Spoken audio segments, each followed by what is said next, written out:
Bonjour à toutes et à tous, soyez les bienvenus à l'écoute d'RFI, en direct de Paris, il est 18h. Le journal en français facile. Adrien Delgrange. Nous sommes le jeudi 23 juillet. Voici les titres de cette édition. Des arbres comme des torches. En France, une forêt de pins brûle près de Bordeaux. Nouvel incendie pas encore maîtrisé à l'heure actuelle par les pompiers. Dans ce journal aussi, le mouvement de protestation de la jeunesse en Inde ne faiblit pas. Jour et nuit, des étudiants occupent un lieu central de New Delhi. Une amende record pour Google, une amende à 890 millions d'euros, c'est ce que demande l'Union européenne. On vous explique pourquoi dans un instant. Et puis enfin, le Tour de France à vélo, 18e étape sur des routes de montagne et la victoire il y a quelques minutes de l'Équatorien Richard Carapaz. Des incendies toujours en cours en Europe, notamment en Espagne, en Italie, mais aussi en France, dans le département de la Gironde, près du bassin d'Arcachon. 34 km² ont déjà brûlé. Environ 20 000 personnes ont été évacuées, des habitants et des touristes forcés de quitter les lieux. Et un ministre de l'Intérieur agacé, irrité. Il y en a assez des polémiques, dit Laurent Nunez. Il réagit aux critiques concernant le manque de moyens pour lutter contre les incendies. Baptiste Coulon, les moyens engagés sont suffisants, dit le gouvernement.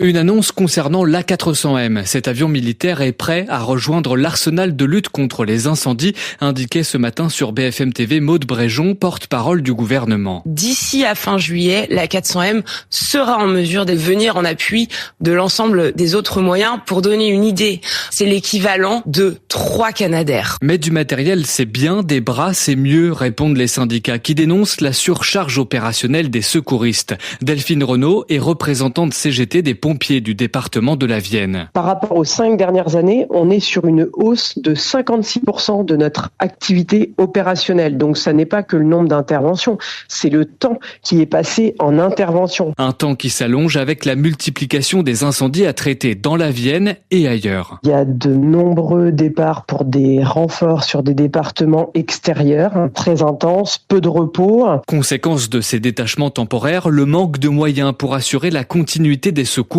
dans le département. Il n'y a plus personne pour couvrir les risques sur certaines agglomérations. On peut se retrouver avec des ambulances qui peuvent mettre 20 minutes à aller sur un secteur de centre-ville. Alors un A400M, c'est bien, dit-elle, mais il faut aussi des embauches rapides, au moins une vingtaine de pompiers professionnels supplémentaires, rien que pour son département. Baptiste Coulon, dans l'actualité internationale, en mer Rouge, les Houthis, ces rebelles yéménites, ont tiré hier des missiles contre 2 pétroliers saoudiens, plus précisément 2 navires saoudiens qui voulaient franchir le détroit de Bab el-Mandeb.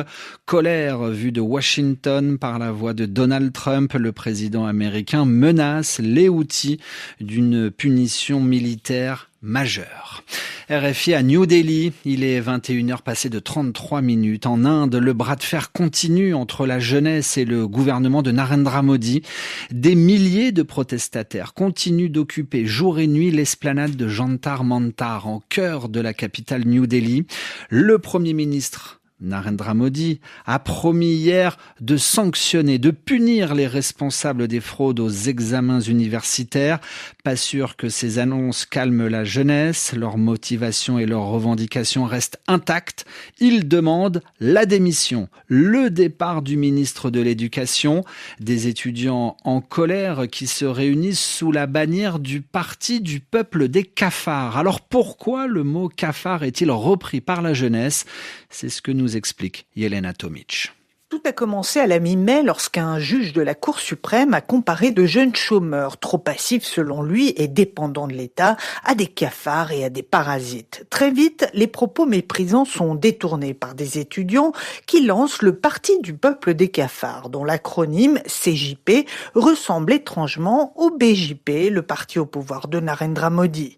Un jeune diplômé, Abhijit Dipke, crée un site web détournant l'insulte en symbole de résilience, avec un slogan, la voix des paresseux et des chômeurs. Le compte Instagram attire en quelques semaines 25 millions d'internautes. Un récent scandale autour de fuites au concours d'entrée en médecine contribue à faire monter en puissance le mouvement qui se transforme en sorte d'exutoire d'une génération sous pression et qui peine à trouver un emploi. La dispersion violente mardi du rassemblement auquel s'était joint le chef de l'opposition, Rahul Gandhi, n'a fait qu'amplifier le mouvement qui s'étend à présent dans d'autres régions indiennes. Un mois après les terribles tremblements de terre qui ont secoué le Venezuela, la Banque mondiale a publié aujourd'hui des estimations concernant les dégâts matériels. Le double séisme a provoqué près de 20 milliards de dollars de dégâts. Selon les estimations de la Banque mondiale, 47% des destructions concernent des bâtiments résidentiels, là où habitent les Vénézuéliens. 27% des infrastructures, comme les routes, et 26% concernent des bâtiments non résidentiels, comme des commerces ou des usines. Alors des pourcentages certes, mais aussi de nombreux morts, des victimes de ce tremblement de terre estimé à 5398 personnes qui ont perdu la vie selon le dernier bilan du gouvernement vénézuélien.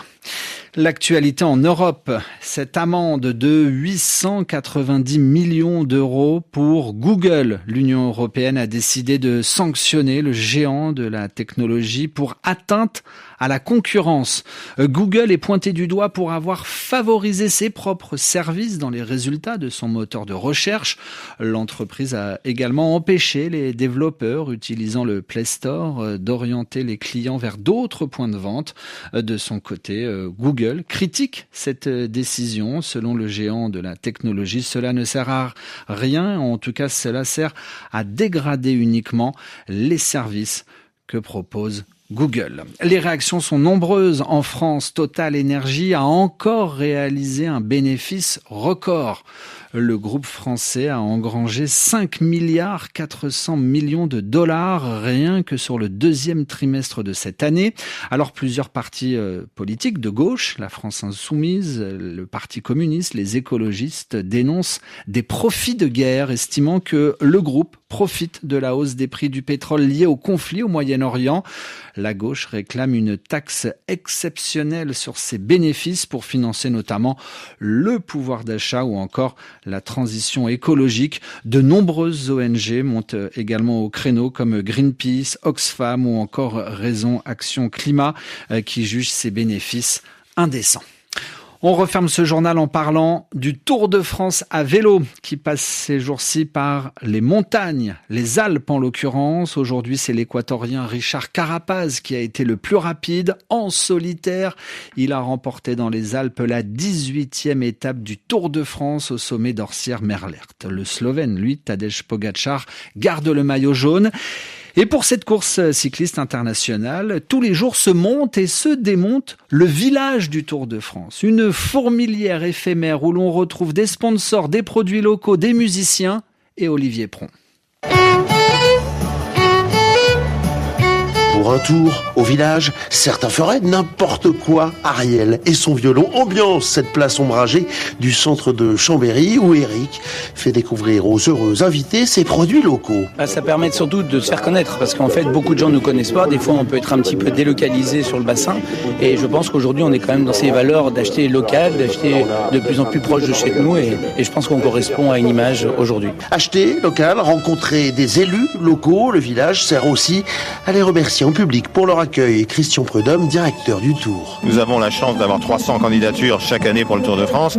Il y a les élus qui nous accueillent, on les reçoit, ils ont leur stand, on les voit, on remet une médaille du Tour, ils nous donnent un saucisson, voilà, ou un livre. Ça se fait de manière très très sympathique. C'est un lieu de convivialité essentiellement. Confirmation avec Mario, Gaspard et Étienne, Bob vissé sur la tête et cadeau plein les poches. On veut transmettre aussi une passion au petit qui est venu aussi avec nous pour lui montrer un peu les valeurs du sport et du cyclisme et aussi représenter un peu notre belle région. C'est l'élan du Tour de France, on connaît depuis qu'on est petit, c'est ce qui nous fait vibrer sur le bord des routes et là de le voir un peu de l'intérieur, c'est marrant et rigolo. On est aussi là pour les goodies, c'est bien. On a déjà un sac bien rempli quand même, beaucoup de bobs, non on est bien gâtés. Olivier Pron, les poches pleines à Chambéry, RFI. C'est la fin de ce journal en français facile. Rédaction en chef Charlotte Hydrac, mise en onde Anaëlle Lenoé.